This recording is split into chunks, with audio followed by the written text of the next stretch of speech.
This example is a lot like the last one, except the tank, instead of being a cylinder, is a cone.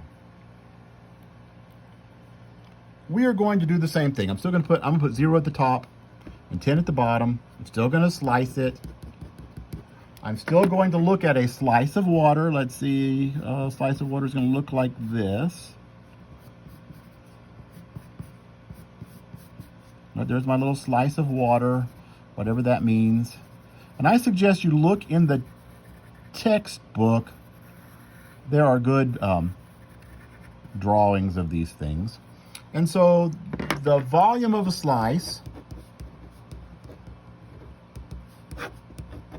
is, oh, it's a little cylinder, pi, oh, wait, okay, r squared.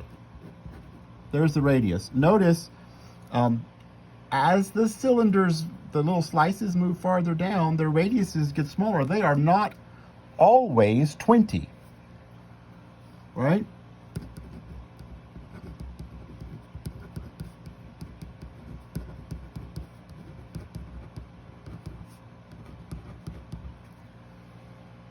The radius of a slice is not always 20. In this last one, right, it was a cylinder. It was 20. These were all the same radius all the way down. This is a cone. The radii are getting smaller. So we've got to figure out what the radius of this particular one is. And here's how we typically do that. I'm going to look at this triangle. Let me make it orange or something here.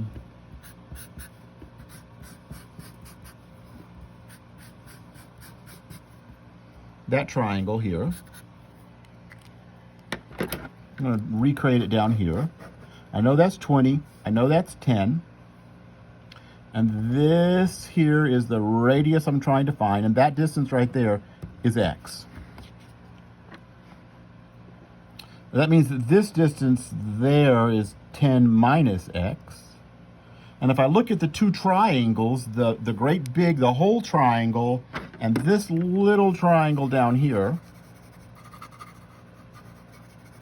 they share that angle, and they both have right angles here. They're similar.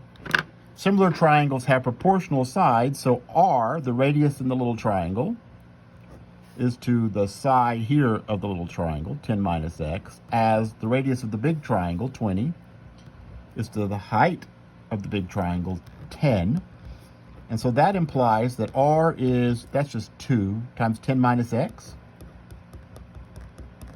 which is 20 minus 2x.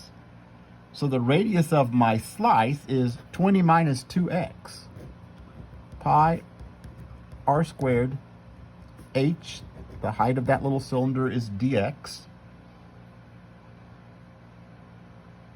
The distance, so the force is going to be the 62.4, the density, times pi, times 20 minus 2x squared, dx, that's the force, right? Because the volume is that many cubic feet, really. And so the weight would be 62.4 times that. The distance it moves, I'm just moving this to the top of the tank, that's x. So the work done for a single slice is force times distance. Good heavens, that's a lot of writing. 62.4 pi times 20 minus 2x squared times x times dx. That's force times distance. Work for a slice. And so for the whole cylinder, water goes from 0 to 10. That amount, 62.4 pi 20 minus 2x squared x dx. And that would be the work to empty that cylinder.